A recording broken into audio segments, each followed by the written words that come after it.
You're about to join Jerry Parker, Moritz Siebert, and Niels Kostrup Larsen on their raw and honest journey into the world of systematic investing and learn about the most dependable and consistent yet often overlooked investment strategy. Welcome to the Systematic Investor podcast series.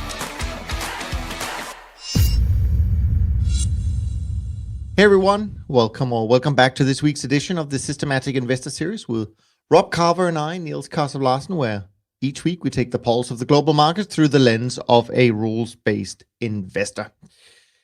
Now, if you're new to the show, let me start by saying welcome, with the hope that today's episode will trigger your curiosity and hunger for learning, enough to check out the back catalog and listen to past episodes that you may have missed, like my conversation with Rich last week, where we discussed the eighth wonder of the world, also known as compounding, and why trend following is particularly good at benefiting from the fact that money makes money, and the money that money makes money. So if you missed that episode, I invite you to check this out, as well as, by the way, episode 2 in our new series on volatility, which was released on Wednesday. As you may know, the aim of the podcast is to democratize the hedge fund, CTA, or quant investment world, whatever you prefer to call it. And if you want to be part of our community and this journey, what we ask of you is that if you can comment, if you can send us your question, if you can share these episodes, and not least if you can rate and review them in iTunes, we would greatly appreciate it, as this is the way for us to see that you get some value from our time and dedication each week to create these episodes. And as long as that continues, we will continue to do them, of course. Rob, great to be back with you this week after an interesting month of October, I will say, and also an interesting start to November, especially if you're in the fixed income markets like you used to be. But first off, how are you doing? How are things in the UK? And have you been enjoying the latest ABBA album released yesterday? I'll be completely honest with you. I'm a fan of ABBA, and the old stuff I play quite a lot, but I'm not a super fan. And what I've heard of the latest stuff hasn't made me super interested enough to actually go out and buy the album, I'm afraid. So yeah, sorry about that. No, hats off to hats off to them not giving up and coming out with new music. I think that's fantastic. But I was watching the news yesterday when they showed a few clips with ABBA in the studio, and just seeing these, and we're all going to get there, but 70-plus-year-olds singing pop music is kind of weird, I have to say. But my daughter played me a few weeks ago, I think, the first songs that they released, and frankly, it wasn't too bad. So anyways, I think there was a little bit of a side jump. Now, I'll do my market wrap. I was going to say quickly, but actually there's so much to talk about, so it might take a little bit longer. But we also have quite a lot of things to talk about. You've got some great topics. We've got a few questions. So let's just dive into all of this. And of course, as always, I want to give a shout out to all of you who did leave a rating and review this week. We so much appreciate that. Now, this was supposed to be the week that the Fed, the Bank of England, and to a lesser extent, the ECB released or eased off the accelerator of monetary policy. As communicated for several months now, Chairman Powell announced that the Fed would begin to taper open market purchases in the amount of $15 billion per month. At the post-meeting press conference, which is typically a non-controversial kind of softball affair, the tone of the Q&A got a little bit confrontational. Powell reiterated repeatedly that the Fed was in no way prepared to raise Fed funds rate. After driving home that point, the line of questioning turned to the trading scandal that cost Fed Presidents Kaplan and Rosengreen their jobs. And Powell was put through the rhetorical ringer with questions like how he restored the confidence of the American people and if he felt the new policy went far enough. He got through those questions with an even tone, but when asked if the trading scandal would hurt his chances for Biden to renominate him and for Congress to approve his nomination, there was decidedly a bit of annoyance in his "I'm not going to answer that question" kind of response. Otherwise, investors were delighted that the rate hike is not completely, or is not complemented anytime soon, as witnessed by the simultaneous rally in stocks and bonds to close out the week. Now, the Bank of England, much closer to you, Rob, on the other hand, didn't follow Fed's lead of doing exactly what they've said they were going to do. The BOE had bond traders prepared for a rate hike on Thursday, but instead decided to leave the rate unchanged by a vote of 7-2. The yield in the 2-year gilt fell 30 basis points on a stunning lack of action. Not surprisingly, the English Central Bank lost an enormous amount of credibility, and with it, the ability to jawbone the market, a useful tool to persuade markets to move at their will. Now, the European Central Bank continued to parrot the transient inflation theme, offering no end to the emergency monetary policy mantra. The equity markets all felt pretty good about this and closed near all-time highs. Of course, the biggest US news of the week was the stunning defeat of Democrats at Tuesday's election and the implication that that may have on the debt ceiling, which is set to be reached in about a month. The Republicans are unlikely to want to give the Democrats a win by postponing the cap again. That would be problematic for the markets, especially with the year-end rapidly approaching. Now, next week, we will focus on producer and consumer price indices, and neither of those are expected to be good news for the inflation. And by the way, maybe a slightly different type of news this week.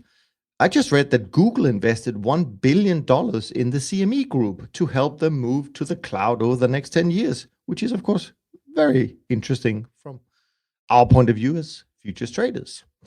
But let's talk about what stood out for you, Rob, since you were last on the show. The market moves, performance, whatever you feel like. Yeah, I wouldn't want to be a central banker right now. I'll be honest with you.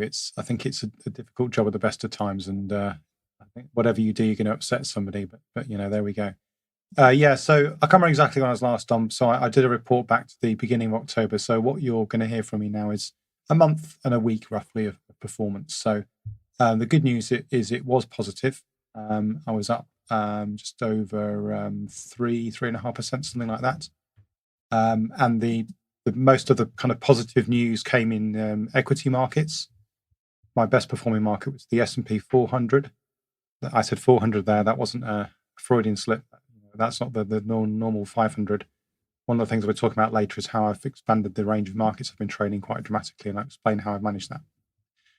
Also made some money in energies, so up in crude, but interestingly down in heating oil. And a few other equity markets are positive as well. But yeah, the real horror show was fixed income, where it's been quite violent, and that did detract from my gains quite a bit.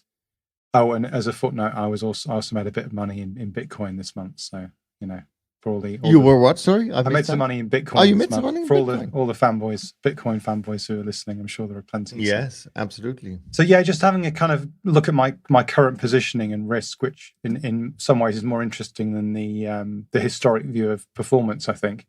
So on my measure of risk, which obviously is slightly different from yours, which is annualized standard deviation, it's running at 26.5%, which is just a fraction above my long-term average of 25. So I'm running at pretty much bang on average risk. I've got short positions in gas, in bunds, in FTSE China 8 shares in VIX, and BTPs in US 20 years, Korean 10 years. So bit of a mixture there, but definitely short bonds on average there, I'd say.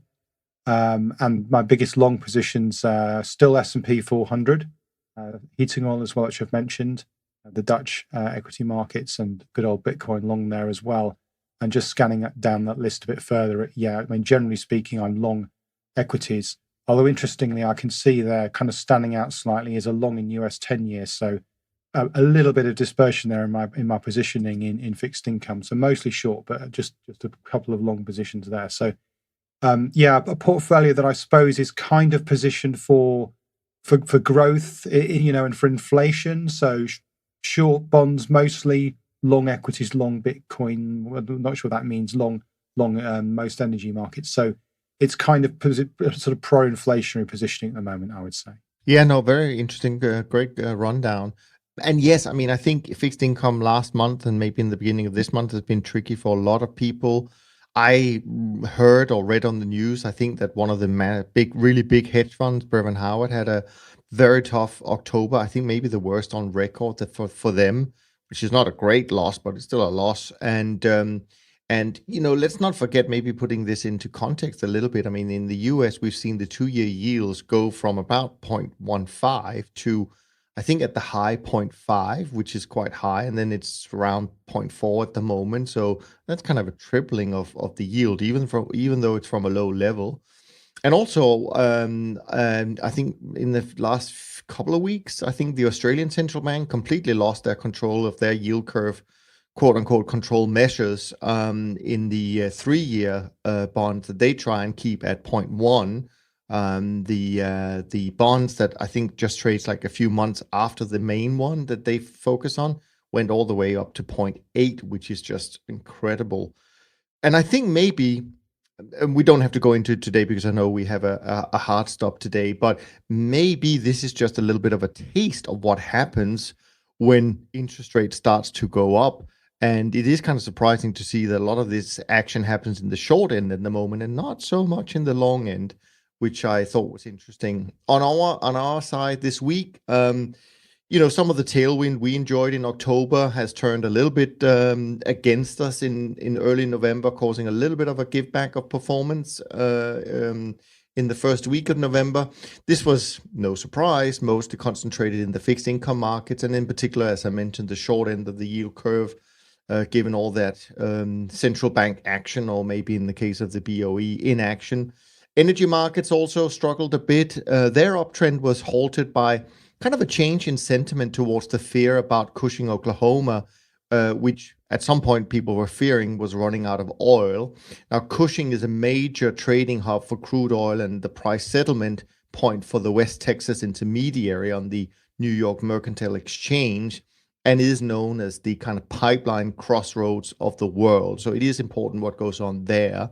Grains were a little bit soft in terms of performance this week, as were currencies, but on the other side, softs were actually pretty good.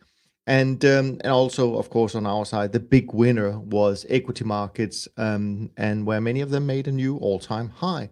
My trend barometer, which is much more short-term focused, did turn around and was much weaker. So that's obviously caused by some of the reversals we saw in other than equity markets, and finishing the week at 25, which is pretty low. So I hope that turns back up again next week. In terms of volatility, in the world of volatility, one of the largest impacts on the overall market condition is this rampant speculation taking place in some of the single stock names, the big tech names, of course, but also car rental companies like Avis having an incredible set of moves this week, and which is expressed very often in options to a large extent. Call option buying intensified sharply towards the end of this week. And crucially, this leads to an increased hedging activity by dealers, which leads to an increase in implied volatility of the S&P 500, and therefore also the VIX index and its futures contracts, of course, as that's the most liquid place to hedge volatility exposure. And along these lines, the VIX index increased slightly over the week, despite the S&P rallying 2%, meaning uncertainty, fixed strike volatility increased significantly. On Friday alone, the front month of VIX futures increased by a full point more than the VIX index. Now, our volatility strategy struggled a little bit with this kind of market environment, so it was down a bit for this first week. My trend following portfolio, because it is shorter term than what we do at Dunn, it was actually up this week, up about 1.08% for November, up 9.14% for the year so far. Group 1 models, classic trend, down about 0.25%. Group 2, trend following with a long bias, down 0.8%, but it was really the fast reacting models that were up more than 2% as they caught the reversal in the US 10-year notes quite well, and other things. Top 3 markets is really, sectors is really just 2 so far this month, equities and bonds. And the worst sectors so far is energies, currencies, and grains. Single markets doing best so far, NASDAQ, DAX, and 10-year notes, and the worst are gasoline, Canadian, and Australian dollars. Otherwise, quite a lot of activity. I'm not going to go through all of that this week, but in many, many markets, there were a little bit of trading. And in terms of the risk to stop, That ended the week at 12.48%. So if everything gets stopped out on Monday, it should lose about 12.5%. That's up a little bit from about 11.5% about a week ago. Now, before we move on to our topics, we've got a couple of questions. But before we go to the questions, I wanted to ask you, you mentioned crypto. And from memory, and I could have gotten this completely wrong, Rob, but you were a little bit, not from a, I should put it in my portfolio point of view, skeptic, but I think crypto in general, skeptic. I wanted to ask you, now that the SEC has approved a couple of ETFs based on crypto, has that changed your mind at all? I mean, the interesting thing about those ETFs is they're actually based on crypto futures. And I think the SEC has been very uncomfortable about the idea of approving an ETF which holds Bitcoin Cash, so to speak. Because, an ETF based on a future is a well-known financial derivative. It's a kind of classic thing to do. And, a lot of the commodity ETFs, the metals often hold physical gold, say. But the oil ETFs often hold the future, not actual physical oil. And in terms of counterparty risk and all kinds of things, in many ways, a Bitcoin future based ETF is a hell of a lot safer and easy to understand from the SEC's point of view. I think that's the key point to make. So, I mean, I'll be honest with you, it does seem like crypto is not going to go away anytime soon. There is it's gradually kind of edging its way into the sort of rest of the financial system in a sense. But I still see reports about how the fact that that what all the stuff that happened with Tether. I still think that we've seen people are still having Bitcoins stolen and hacked all the time. Maybe one day the crypto ecosystem will be mature and safe, and it'll just be another asset class. Okay, that's possible. But on the other hand, if that happens, then it won't really be crypto as the kind of original people who loved crypto wanted it to be. This kind of completely separated from the main financial system asset. So it's kind of a weird dichotomy. I think either if crypto stays true to its roots as this kind of weird thing that's separated from the financial system deliberately and is anonymous and so on and so forth, truly peer-to-peer, truly decentralized, then I think it doesn't it will probably stay around. There'll always be people who like that sort of thing, but it'll be a very, very small thing indeed. Alternatively, it may become kind of part of the major financial system in some way. I don't think it'll be a huge part, and I certainly don't think it will replace the rest of the financial system. Maybe we'll see central bank digital currencies at some point. Maybe enough people are talking about them, and so few people use physical cash nowadays. I think that's probably something that will happen eventually.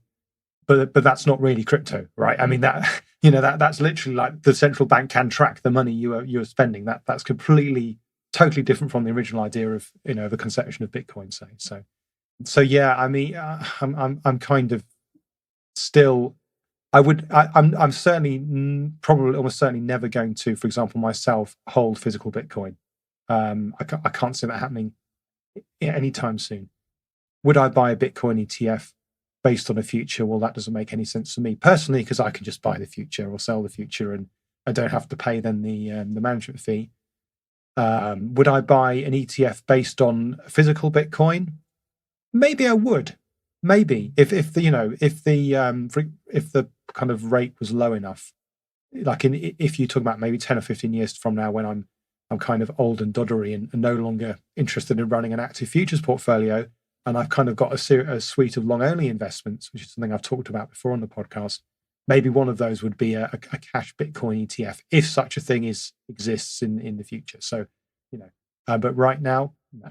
No, fair enough. I mean, I've heard certainly a lot of different types of speculation in terms of where this might be heading, and of course, some of what you said is amongst that. I still hear people who believe that at some point governments will realize that it's kind of dangerous to have Bitcoin as a completely kind of unregulated competitor, let's call it that. So they will probably find ways when they're ready and when they have their own digital currency find ways to rein in the controls a little bit, but maybe not, as you say, completely get rid of it. So anyways, that's not really the main thrust of our conversation today, although we do have a Bitcoin question in a second. But before we get to that, we have a question from Adam.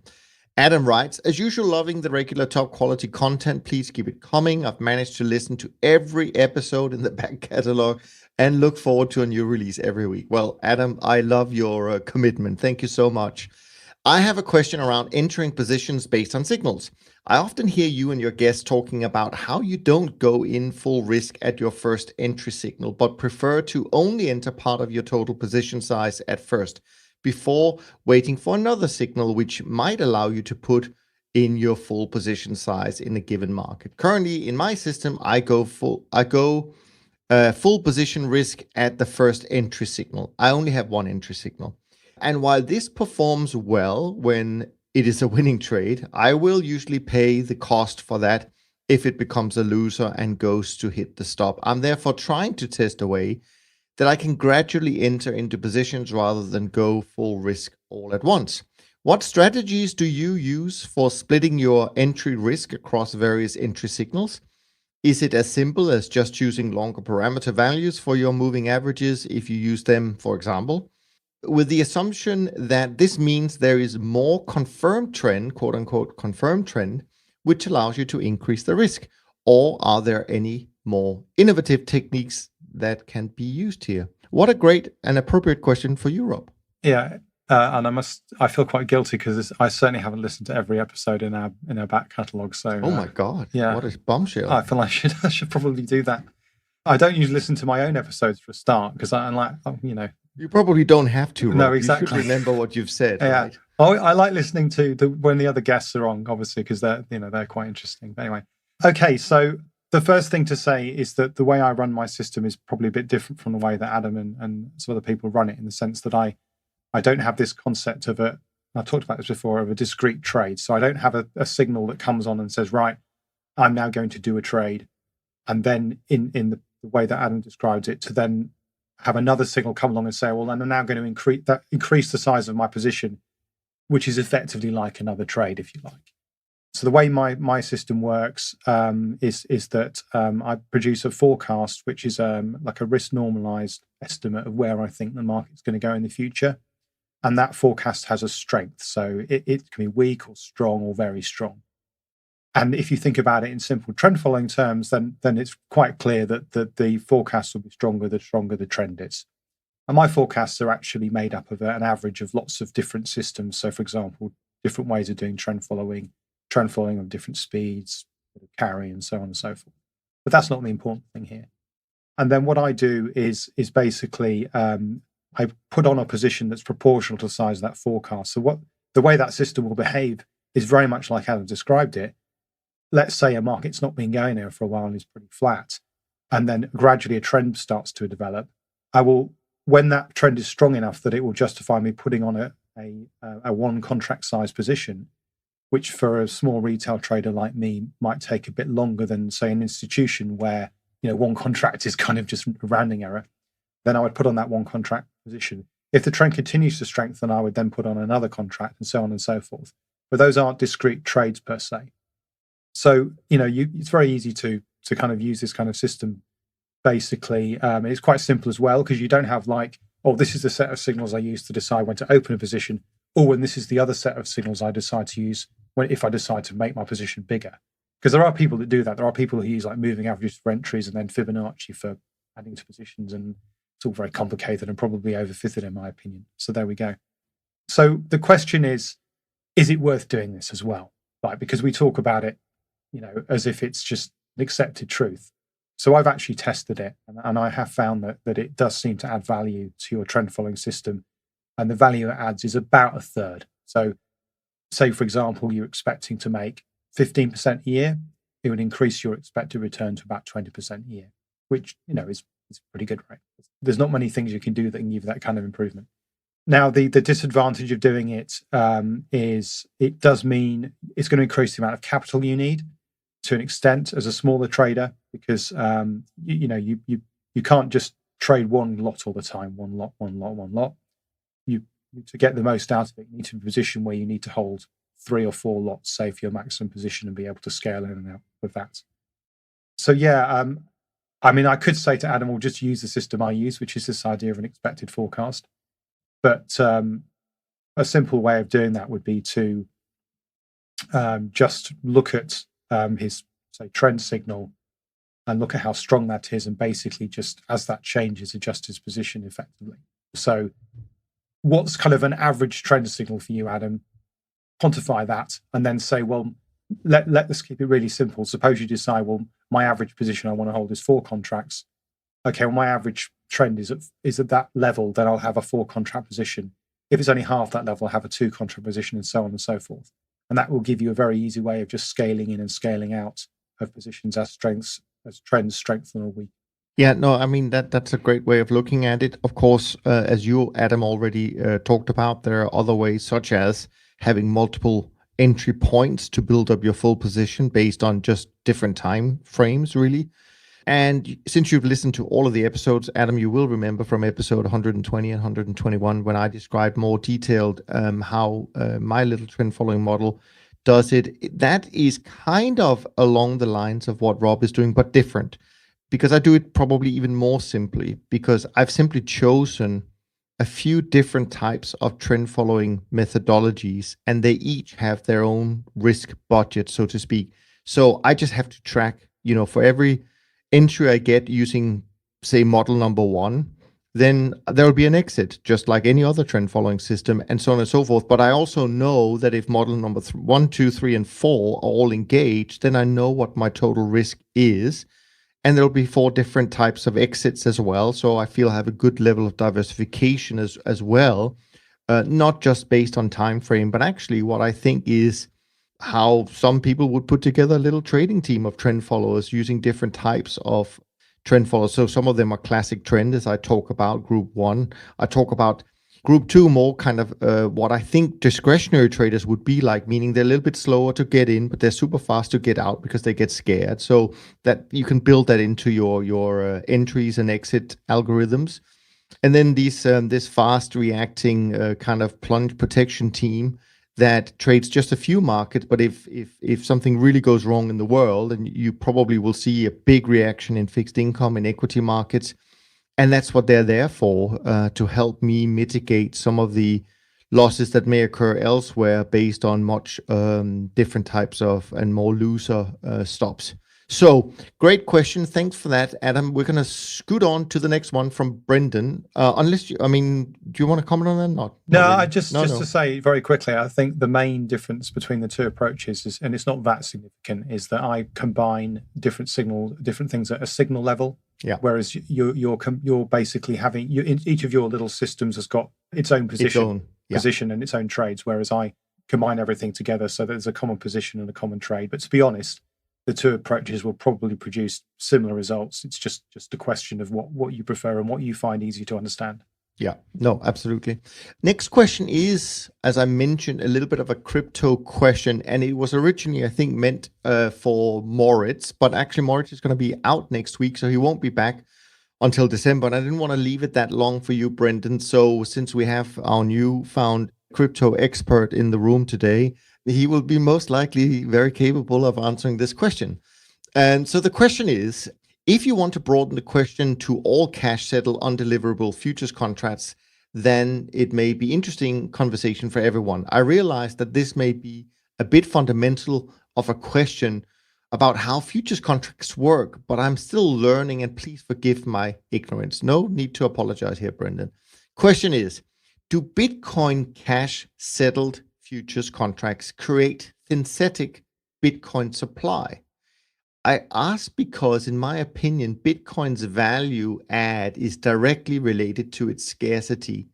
The market on CME provides an opportunity for speculators and hedgers who would normally buy or sell spot Bitcoin directly, affecting its supply, to gain exposure without affecting supply. Yeah. Definitely don't apologize for asking, because that's actually quite a deep question. It's not like a basic question at all. That's very, very philosophical. Okay, so if you think about a cash settled future, and let's just abstract away from Bitcoin. So any like euro, dollar, S&P 500, all of these things that are cash settled. Now, what happens when you go to the market and buy a cash settled future? And the answer is it depends on who is selling it to you.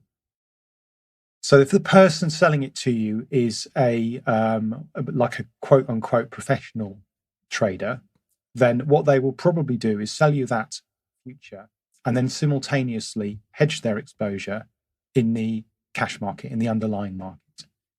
So if it's Bitcoin, then you go and buy your Bitcoin future from this a so-called professional.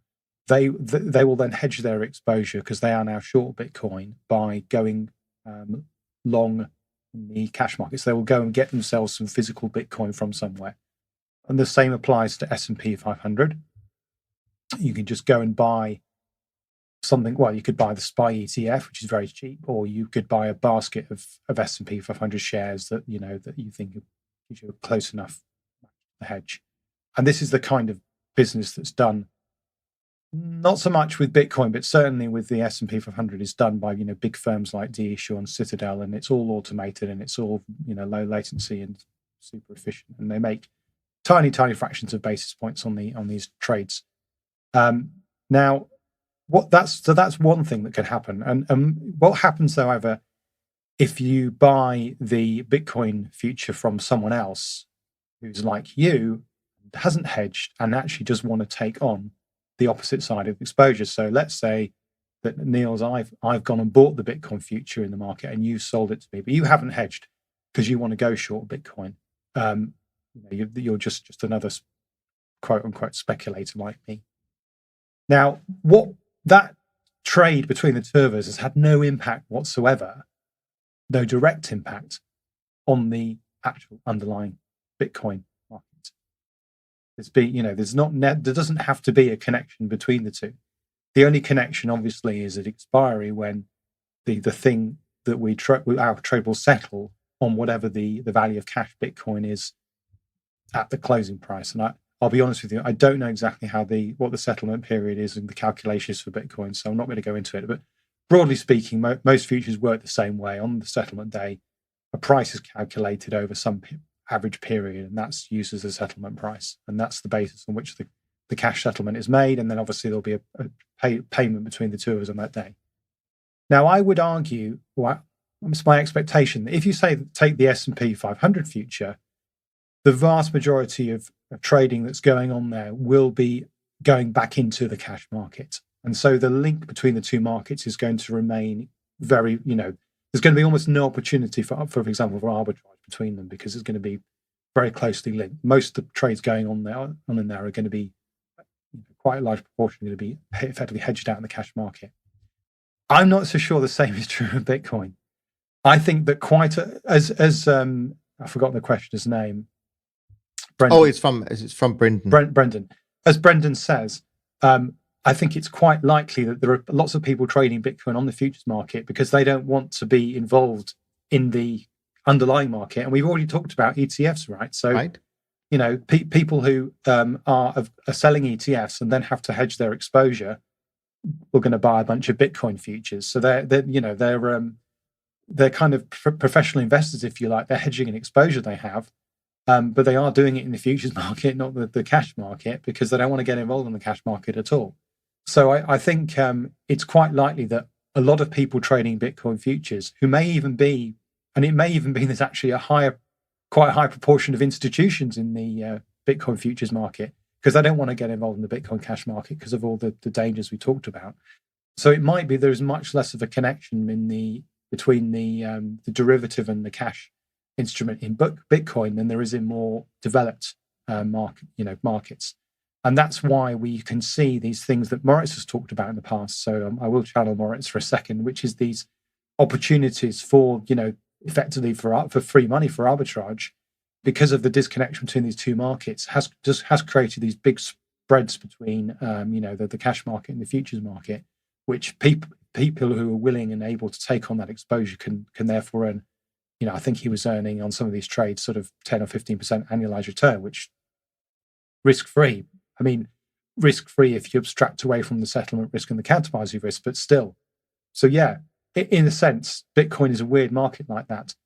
Now, in many ways, actually, it's more similar to another weird market, which is the interest rate futures market, because there's all this hedging and stuff going on in the interest rate futures market, but people, generally speaking, aren't hedging against direct exposure to whatever LIBOR is going to be in 3 years. They're hedging something else. They're hedging a long bond portfolio or something like that. So the actual LIBOR measure itself, which of course is going to be replaced quite soon with the new measure, and we won't go into the details now because that's a very long and boring discussion. There is a bit of a connection between those two things, but it's not as obvious as it is in, say, the S&P 500, where there's a direct connection between the index that you're trading and the stocks you can trade in the cash market. So again, that's a market where a lot of it's people trading with each other, betting on the price of a number rather than necessarily a connection to a direct physical market. Yeah, no, absolutely. And great question, Brendan. And keep up the great work that you're doing to get familiar with trend following.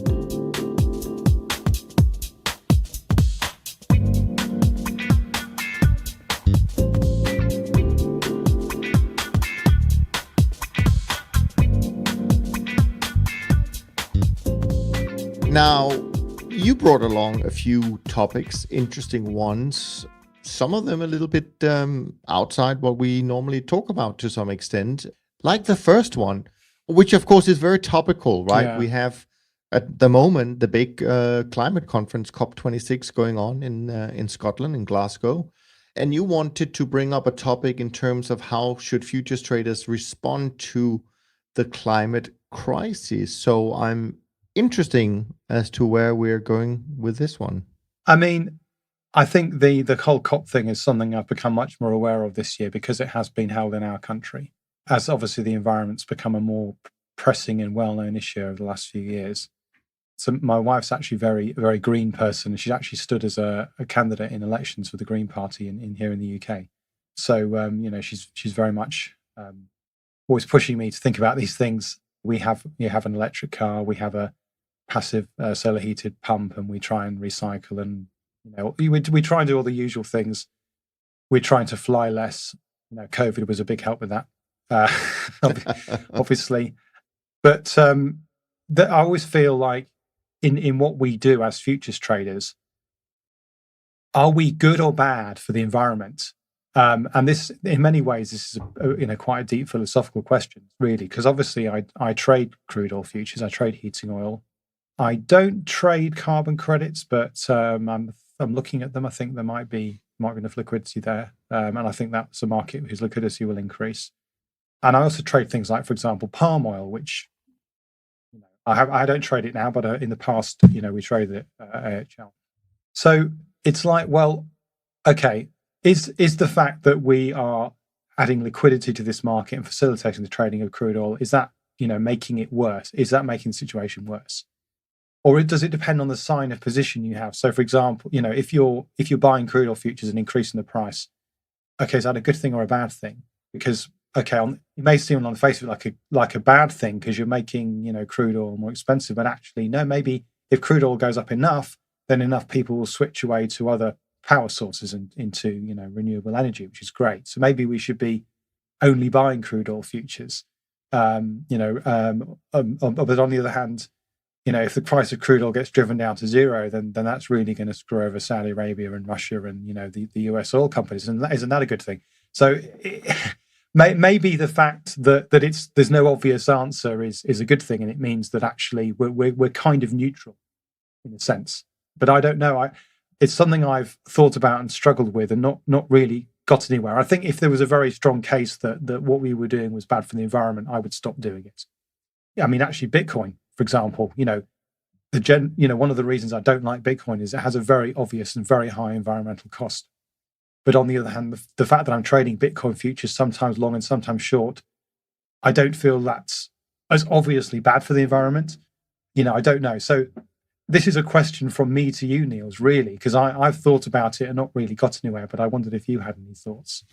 Well, I mean, I think it ties in with ESG, even though ESG is broader than just climate, right? And I think you're right. I think it's very difficult to say I mean, I'm sure there will be some much brighter people who can point to a direct, cause and effect trading, being a CTA and doing good or bad for the climate. I just don't know what that might be, but I think because we are so what is the word I'm looking for here? We don't have a view, let's put it that way, in terms of market direction, and we're agnostic is the word I was looking for in terms of that. I don't think you can say that I think it's harder to say there is a direct negative or positive effect. But of course, once you get into some of the very, very specific markets that may be much more impacted by certain things, such as, I'm just, again, thinking on my feet here, but let's just take lumber prices, right? I mean, now deforesting, they want to cap that in 2030 or whatever it might be. Is that linked in any way, shape, or form to the price of lumber? I have no idea, but maybe it is. So I think we all have to be concerned with the environment, of course, and make sure we leave the planet in as good a shape as we can for our children and grandchildren.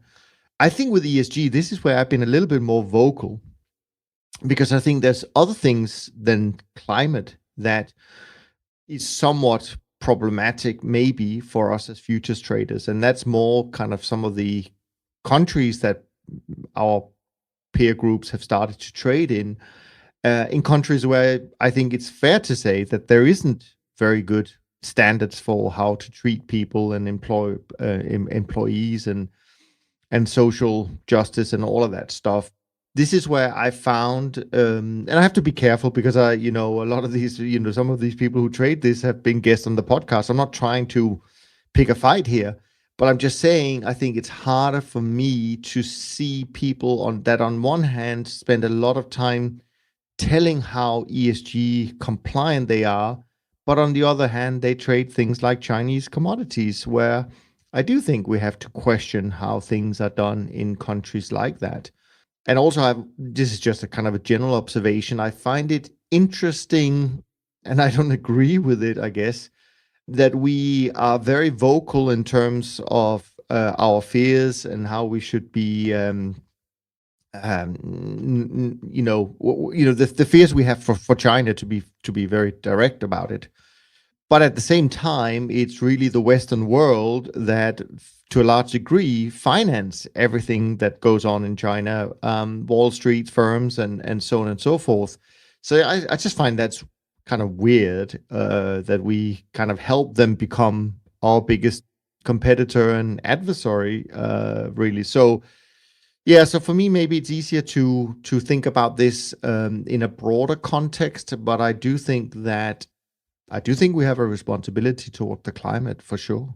Yeah, essentially just looking at my risk report, and interestingly, at the moment I'm only trading the China equities, and for some reason I'm long the H shares and short the A shares, almost exactly balanced. So my net position in China is zero. You're China neutral at the moment. China neutral, so I have no opinion on China. So, but do you agree with that? Do you agree? I mean, do you agree that it's kind of, and now since you're trading China shares, I mean, yeah.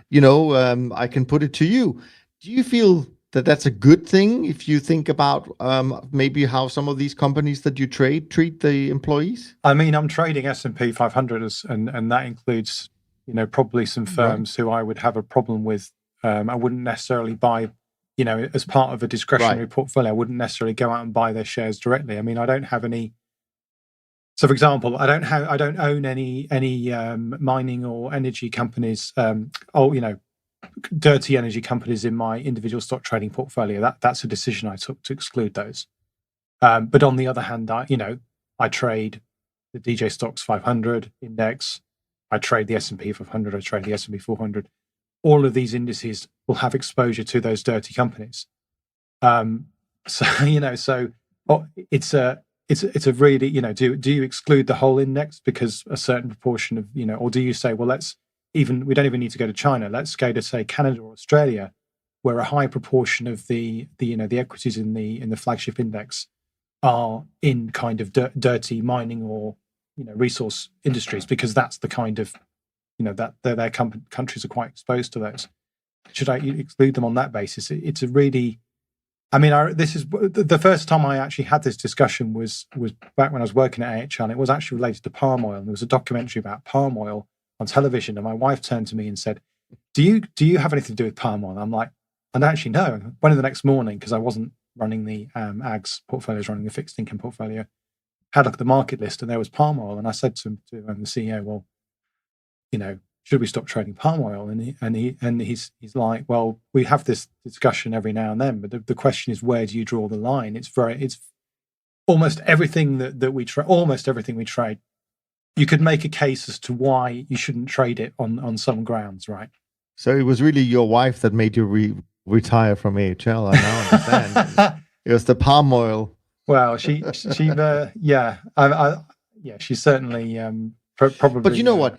This is interesting, right? I mean, and again, we're completely deviating from kind of what we plan to talk about, I guess. But that's another thing. We keep saying, oh yeah, we shouldn't invest in sort of these gas and oil companies, et cetera, et cetera.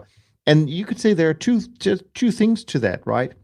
On one hand, you could say, well, first of all, we see now the effect of maybe having underinvested in some of those things until the green kind of sources of energy, that they're ready, right? Because it has become incredibly expensive this year to heat up your house or fill your tank because of shortages, and most likely because of underinvestment in some of these things, because it's been banned from many portfolios to be exposed to. So that's one thing. The other thing you could say, and I know this is probably easier to answer, but if someone gives you money to manage, isn't your job to make the best possible return for that client? And if the best possible return includes not just a green company, so to speak, who do you answer to? Unless you make a specific kind of proposal saying, I'm only going to invest in green. But for example, a lot of people who have pensions, they don't have that choice, right? It's the pension. They have no say about who looks after the pension and what happens to it. But they certainly expect that whoever's looking after it will do whatever they can to give them the best opportunity to having a good amount of money at retirement. And so are they meant to sit and possibly make inferior investments because of these things? I mean, this is where I think it's so difficult. Yeah. I mean, I think in that specific example, it's bad that people don't have a choice, right? Because somebody should have a choice. Yeah. Invest the pension. Do you want to invest it in and you can almost think of it as a spectrum from completely green, where you only invest in companies that have very clear positive impacts on the environment. So, renewable energy and so on, all the way to actually, some people call them sin portfolios, where you consciously go out of your way to invest in things that are perceived as bad because you believe that actually you'll earn a higher risk premium because the rest of the market's undervaluing them. People should have a choice about where they and it should be transparent where they are on that thing, and it shouldn't be a box ticking exercise. So someone who genuinely wants ESG should be able to buy an ESG fund that's not just a box ticking exercise, because some of these ESG funds invest in companies and you look at them and you think, what? I mean, really? That you're saying that this firm is ESG? I don't think so, just because they've gone through some box ticking exercise. So I think, choice and transparency are the order of the day, because ultimately if someone is happy to accept a slightly lower return for a greener portfolio, they should be able to have that choice, as long as they know what they're doing. Similarly, if someone believes they'll get a higher return through a green portfolio, they should be able to make that choice. If somebody says, you know what, just completely unconstrained, just go for it, I don't care, I want you to make the most money for me possible, then they should be, again, allowed to make that choice, definitely. Yeah, and of course now we have this term greenflation, which is something that we've certainly seen this autumn and going into the winter. Anyways, for now, let's leave climate change to the people in Glasgow, or the climate crisis, and move to something which is somewhat related, actually, I guess, because you wrote about choosing which markets to trade, contract size, markets excluded by regulation, markets that aren't liquid enough. So some thoughts about that, most likely sparked by some of the questions we get on a regular basis. So let's not spend too much time on it, because we do have this hard stop today, but but I certainly would like to hear your thoughts on that. I think it's a useful topic. Yeah, so this is something that I mean, it sort of mostly applies to retail investors like me who've got smaller portfolios and therefore have a much more limited choice of which contracts they can trade. But it does also apply to institutional traders as well. So one of the things I've been doing over the last few months is looking at virtually all the futures contracts I can get data from, potentially trade, and deciding, which of them to actually trade, and trying to do that in a relatively rigorous and systematic way as well, because that's the kind of guy I am, right? And also, and I'll talk about this in a second, but basically, it's possible there are markets for which I want to collect data and potentially generate signals for, but not actually take positions in. So you can kind of think of there being sort of three classes of markets out there. Ones where, for whatever reason, I don't want to get involved in at all. So I don't want to maybe the data's too expensive, for example, or something like that. Then there are markets where I want to pull in the data and process signals on them, maybe for optimization purposes, maybe just for interest's sake. So, I mean, I'm writing this new book that will include analysis of a lot of different futures markets, for example. But I don't actually want to take positions in them. And then finally, we've got the markets that I really do want to take positions in.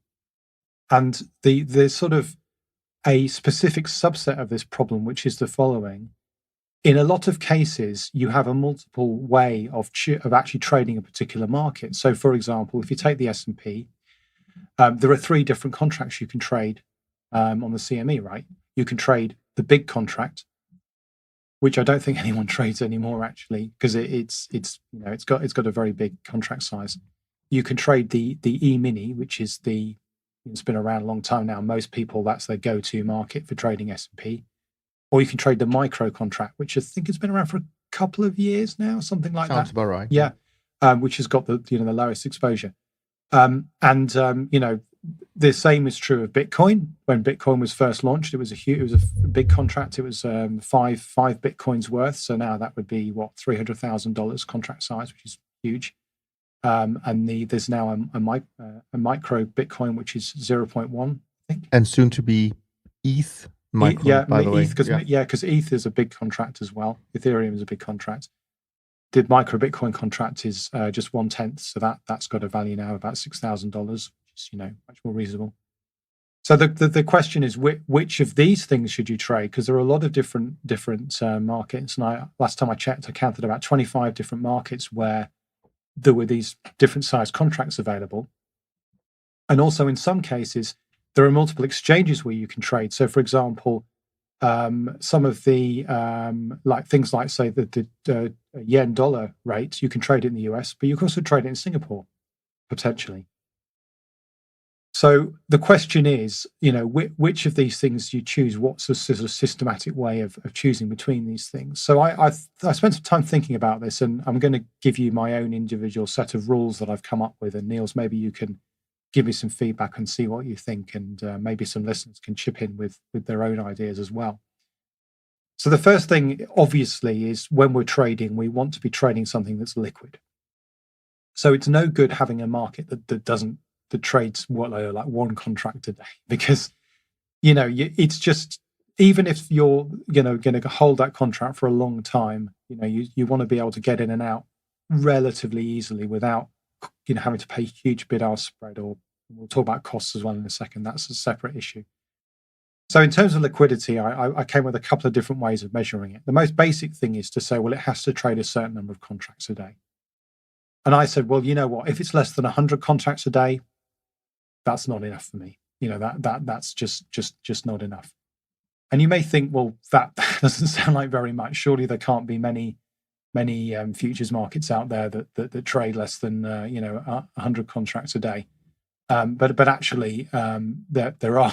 And one of the things I've done actually is create a little report that reports to me all the contracts I'm tracking, these kinds of numbers. So, for example, let's take aluminium. Do you know what the average trading volume in aluminium was over the last few weeks?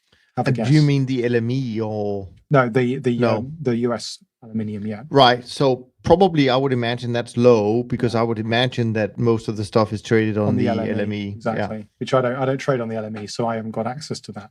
Yeah. So have a guess. Go on, Niels. Have a guess. So the daily volume, I don't know, 22 contracts. 4 contracts. Okay. Yeah. So there's quite a few. I've got a few, so the other ones that are very low are the Korean $1 FX rate, dry milk. Milk is it's like in the 40s, isn't it? Like it's in the 40s. Closer to home, the NOK dollar exchange rate is also pretty low. And cheese just makes it above 100. Cheese is 105 at the moment. So, you can have milk, you can have cheese, but not milk with your lunch today. So that was the first measure of liquidity. But then I also thought, well, you know what, that's quite crude because different contract sizes, different risks, and so on and so forth. So the other thing I did, which I like to do a lot, is to basically say, well, what's the daily volume equivalent to in terms of annualized risk? Because we volatility scale our positions. What we need to know what the what that actually equates to in risk, because it might be that something trades 100,000 contracts a day, but because the contract size is extremely small, to take a decent sized position, and maybe because the volatility is very low, to take a decent sized position, you might need to buy 10% of that. Is way too much. So on that, I basically did my calculations, and again, I've got a little report that produces this every day. And I'm also trying to find a way of actually publishing these reports on the internet so that people can see them and just go and look at them, so they kind of get the information for free as well, which I think would be a nice resource. And I said, well, you know what? If something trades less than $1.5 million of equivalent annualized risk a day, that's too low for me. So just to give you an indication of that, if we go to the other end of the spectrum, the annualized risk in the S&P 500 E-mini contract is $15 billion a day. So that's kind of 1,000 times above the kind of minimum. That's the most liquid contract on that measure that I'm currently tracking. So it probably is the most liquid in the world, pretty much, I guess. So we've got some familiar names at the other end of the spectrum there, but also some other ones that just fall under that $1.5 million rate as well. So this $1.5 million limit is a bit more of a hard one. It throws out about a dozen contracts. So, for example, rice joins milk in the naughty step, if you like, and the Singapore dollar, US dollar is another one. These kind of emerging market or less popular currency IMM things don't tend to trade very much. So that's the first thing, liquidity. So let's assume the contract passes the liquidity value. The next thing we need to check, which is related to liquidity but not exactly the same, is costs. Because you don't want to be trading something that's too expensive. And now the way I set my system up is if something's really cheap, I can trade it a bit quicker. If something's really slow, I can trade it a bit slower. But there are kind of limits as to how slow I want to trade something. And the other thing is, even if you only trade once a year, you've still got to roll your contracts as they expire every month or every quarter. So you're still going to be, if something's really expensive to trade, it's going to cost you money just to have a position just sitting there being rolled, every quarter. So you still need to consider the costs. So there's kind of an upper limit for me on trading costs. And basically, the way I think of this is I calculate the costs, again, risk normalized, which means they're basically like a Sharpe ratio basis point, effectively. So I have a hard limit, again, which is I don't want to spend more than one Sharpe ratio basis point per trade. So, for example, that means if you've got a quarterly contract that's rolling 4 times a year and you're also trading it pretty slowly and only trading it 4 times a year, you're going to be spending 8 basis points of Sharpe ratio on trading that. And if you think, just explain when you say 8 basis point Sharpe ratio. So for example, let's suppose your risk target is 20% a year. That means you'd be spending 8% of that, which is 1.6% a year. You'd be spending 1.6% a year on costs, which for me feels a bit high. So we're slow. We're sort of slowish trend followers, right? We I don't know about you, but I look to make about 20-25% a year gross, and spend maybe about 1% of that on commissions and slippage, roughly speaking. Sounds about right. Yeah. So that for me feels about the right measure. So anyway, so I came with this hard stop of 1 basis point in Sharpe ratio terms in costs, and again, there are a few markets there that kind of miss the cut, and these are more likely to be markets you've heard of, to be honest, rather than the more obscure, currencies and milk and so on and so forth. And a lot of them tend to be, for example, either interest rate futures or short-term bonds, because they're so very low volatility. That means that risk adjusted their cost. That was before last week. They were low. Yeah, exactly. No longer. Exactly. So actually, there are a couple of familiar names in there. So milk is coming in at 7 basis points. That's way above the limit. Cheese and rice also coming in at a couple of basis points. That's a bit high. There's a US contract on the 5-year interest rate swap rate. So that's the fixed income market. That's 4 basis points. That's coming in a bit high.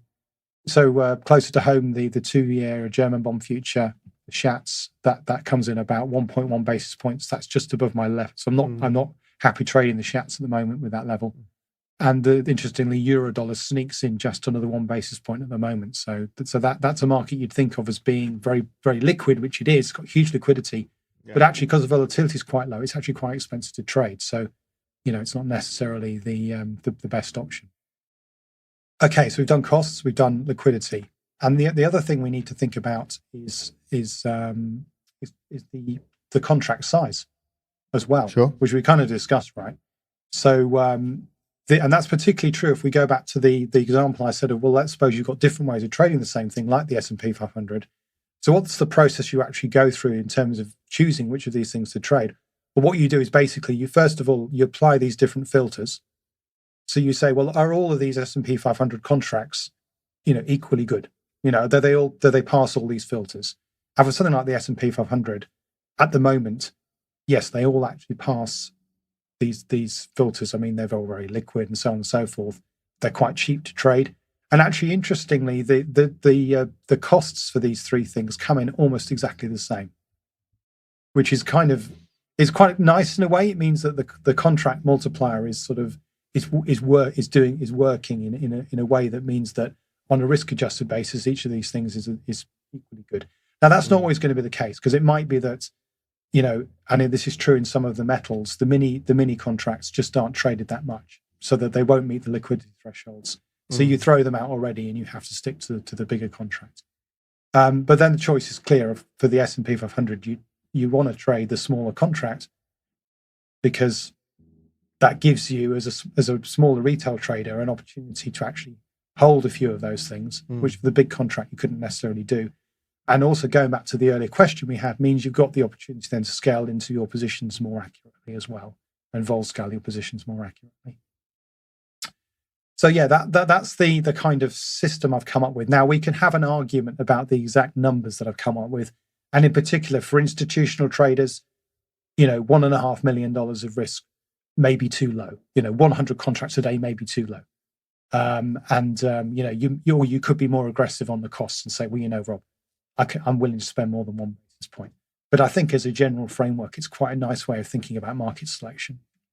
I think it's pretty good. And, if you make some of this stuff available for people, I think that's a huge help. I think it's one of those things that takes actually quite a lot of experience to come down to be able to really sort of narrow down what to look at, because I think it's tempting to just look at volume and people and then look up, speak to your broker and say, oh yeah, that's $6 per round turn or whatever the number is, but not thinking through how many contracts you actually would trade in a market like that. That's obviously also quite important. So I thought it was pretty good.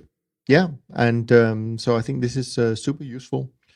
Now, the next topic we need to talk about, we've got a few left. I might change the order a little bit, because one of them you wrote in brackets. This could be a long discussion, so I'm not sure we're going to get to that one. We could keep that for next month. But let's tackle a couple of questions that came in from Michael on Twitter. These were questions relating to single stocks. At least the first one was, Michael writes, Jerry recommends adding single stock to your portfolio.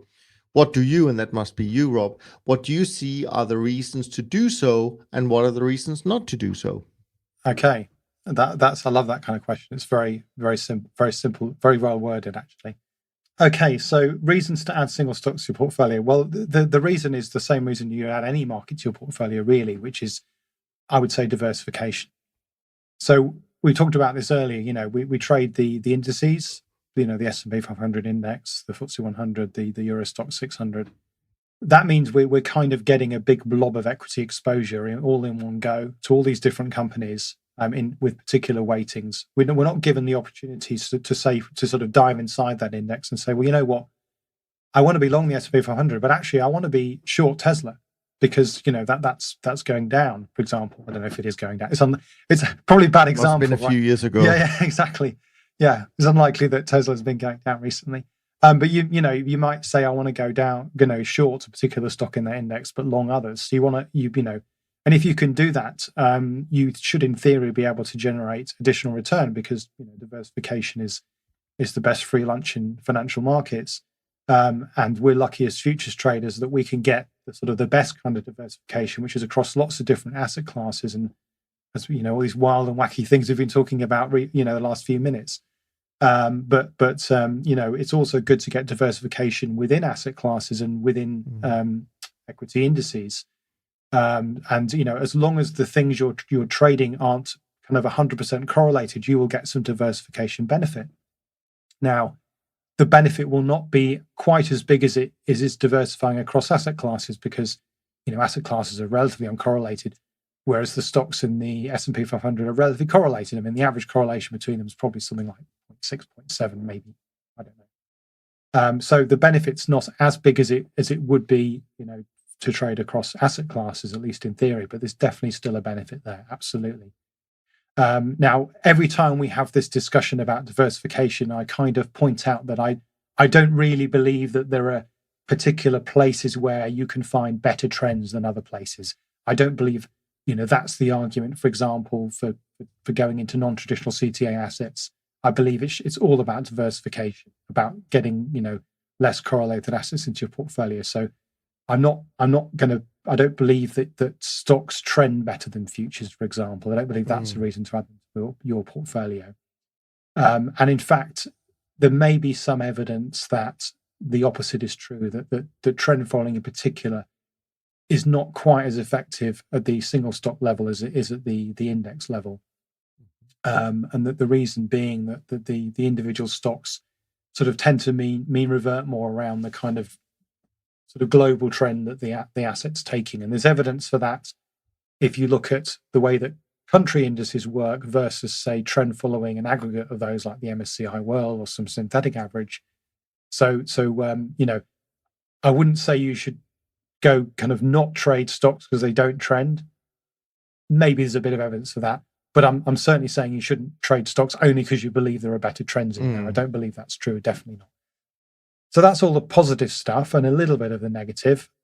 Reasons why you shouldn't is, well, it's difficult. It's hard.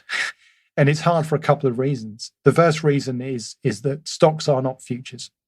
Futures have one annoying thing, which is that you have to keep rolling them, which we've already discussed. And that gives you complexity in how you build your trading system. But in many ways, they're really quite simple. So stocks do annoying things like, they change their names. They change their tickers. They merge with other stocks. They issue, scrip dividends, which are dividends in the form of stock. They do stock splits. They do all these crazy things. And that means that the kind of infrastructure and complexity of managing a stock portfolio is many orders of magnitude greater than it is for futures.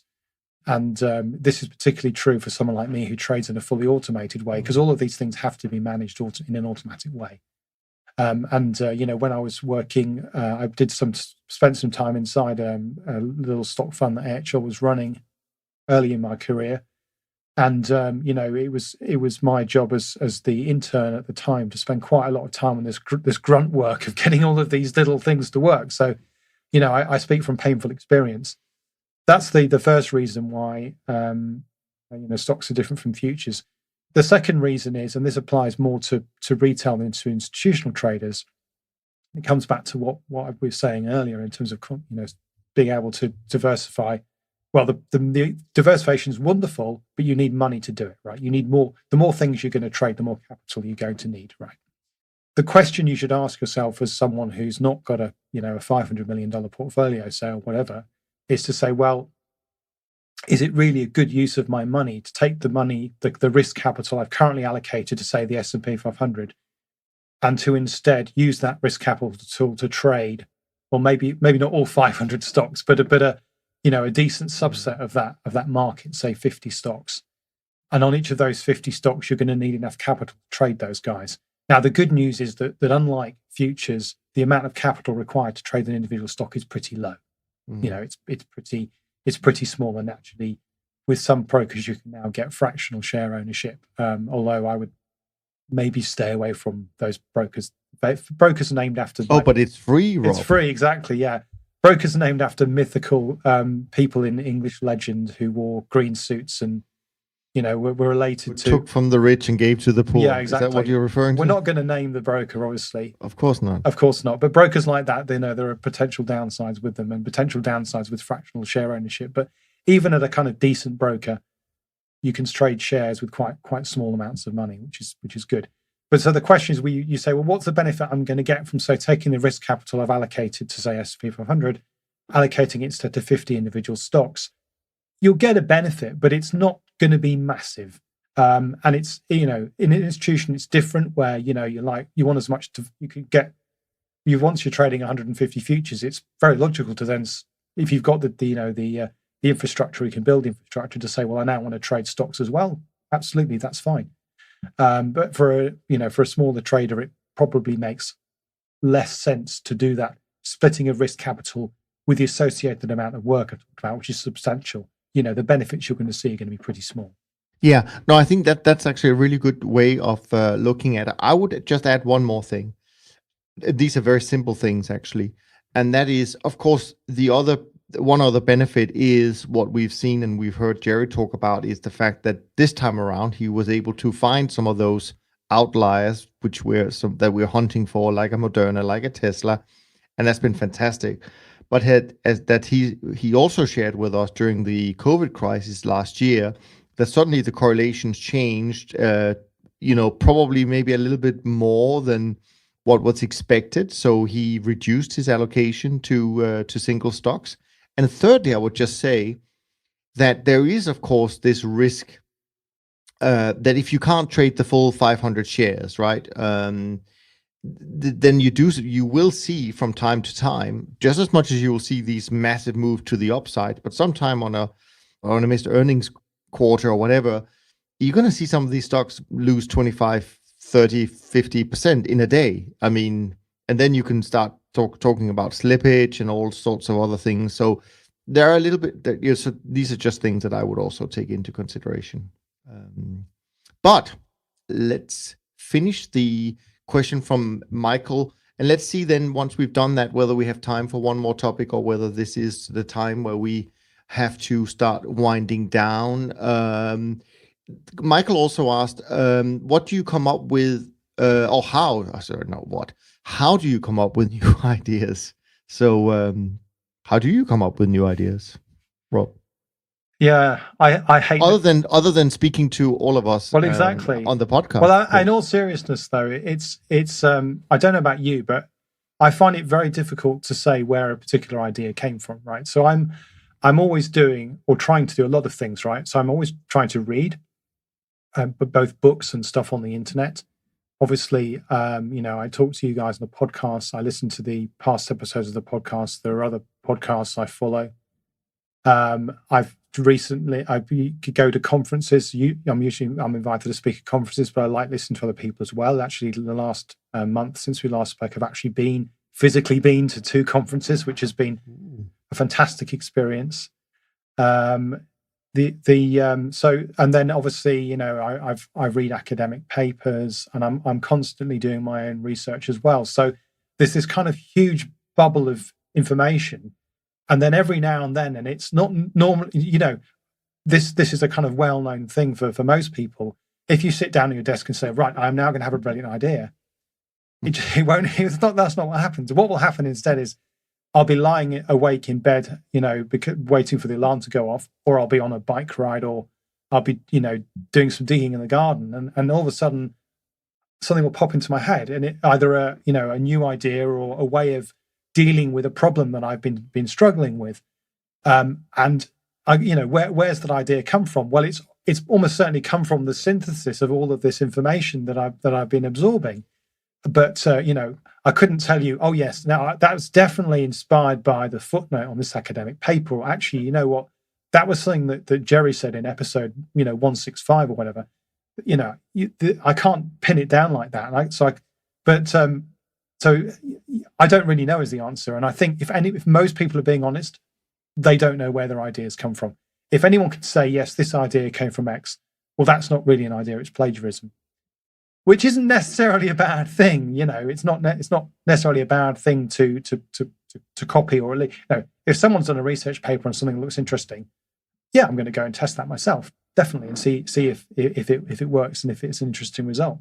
But in terms of new ideas that are kind of original to me, or they're not really original, they're coming from this big cloud of sort of inspiration, if you like. So yeah, I think the only way to come up with good ideas is to read a lot, listen a lot, think a lot, do your own stuff, and with experience and time, you'll get your own ideas, I think. I'm curious. You picked episode 165. Why did you mention 165? It was a completely arbitrary number. I don't even know. But if Jerry was on that episode. No. Today is episode 165. Is it really? Crazy. Yes. That's why I thought, whoa, wow. This is weird. So there you go. That's an example. That is something that is beyond divine inspiration. And the first number that popped into my head was 165, which I didn't even consciously know was today's episode. Okay, all right, okay. There we are.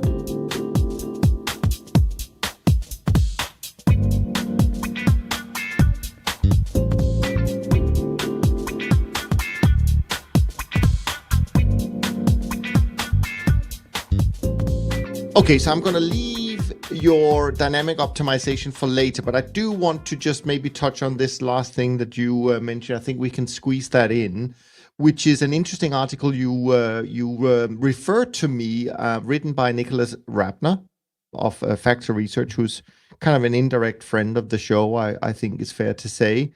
And then you wrote something, and I was trying desperately to figure out what the hell does he mean.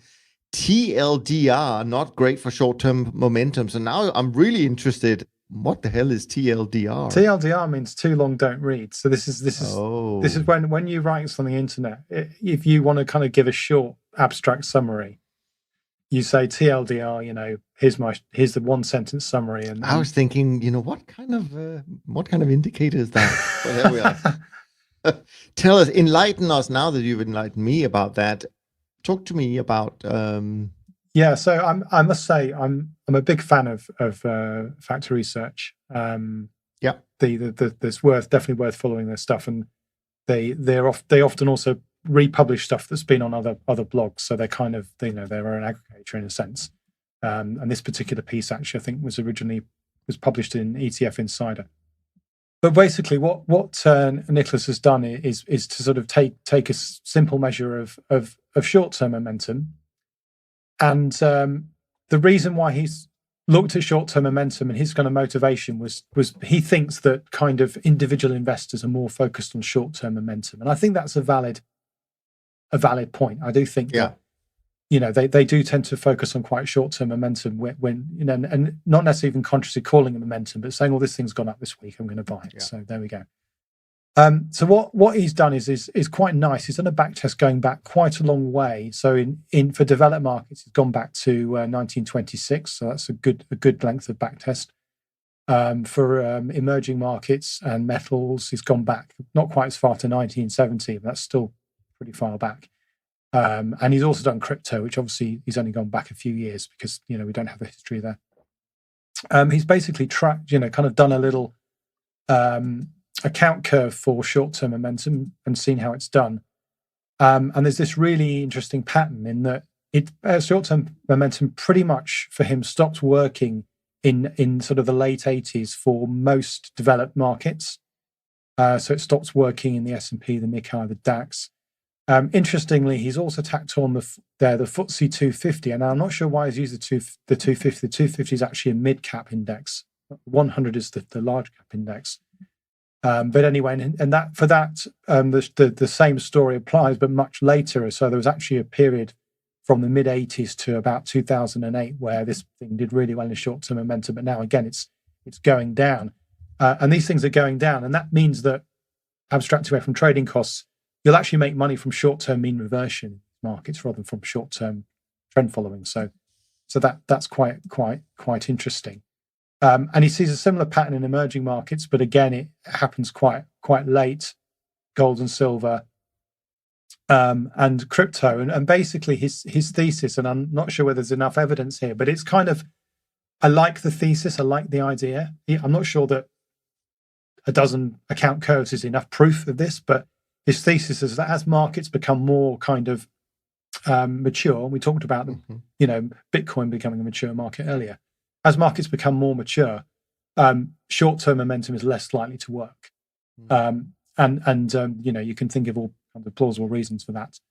I can certainly confirm, and I've done this myself. If you look at short-term momentum in equity indices, and actually over a much larger data set than he's used, over all the ones I've got in my database, there is this very clear hockey stick pattern where it does very well until around 80, 85, 90 roughly, and then it just flatlines and doesn't make any money at all. And actually after costs, it loses money. So that for me is not a surprising finding. But it's kind of interesting to sort of think about that in other markets and potentially also in crypto. So maybe a measure of how mature a market's becoming like crypto is, has it now sort of lost the ability to make money in short-term momentum? So there's the kind of that sort of philosophical point, but then separately from that, for us, a very hard practical point is you should be quite careful about using short-term momentum in equity indices in particular. It does look like, it's not often I say that I often say we should treat every market the same. It's not often that I make an exception to that. This appears to be one of the exceptions to that rule. Maybe those guys should then go and look at the cheese and the milk, which is less developed. Yeah, maybe. Very interesting. Great stuff, as usual, Rob. Very, very interesting and insightful. Let me quickly run down performance numbers, and then I've got a little bit of news for next week, which I think is exciting. So as of Thursday, as we've mentioned, it was a little bit of a rough start to November, although yesterday might have been an okay day. But as of Thursday, anyways, the BTOP 50 was down about 1% for the month of November, up 10.39% so far this year. SocGen CTA index down 68 basis points, but still up 9.13% for the year. SocGen trend index down a little bit more than 1%, 107, but still up very strong, 12.73% for the year. And the SocGen short-term traders index, apropos the discussion on short-term momentum, down 36 basis points, up 1.9% for the year. As I mentioned before, my trend barometer was weak at the moment, confirming harder times, down to 25. MSCI World roaring away, up another 1.8% so far this month, up 20% plus change so far this year. And world government bonds having a great start to the month, up almost 1% on all the central bank news. Now, before we wrap up, let me say that next week, as I mentioned, Moritz is out. So I've invited a very old friend of mine, known him for a couple of decades, and he was actually the first guest on the volatility series recently, Harry Krishnan, one of the smartest people I've ever come across. And Harry and I actually wrote a book together. He probably did most of the writing. I'm not sure. I can't remember now. But Harry and I did a book together. That sounds better. Did a book together. The Many Flavors of Trend Following, which people can download for free on the website. Although the new website, it doesn't show up, but I think it's somewhere in the, otherwise I'll get it up there soon.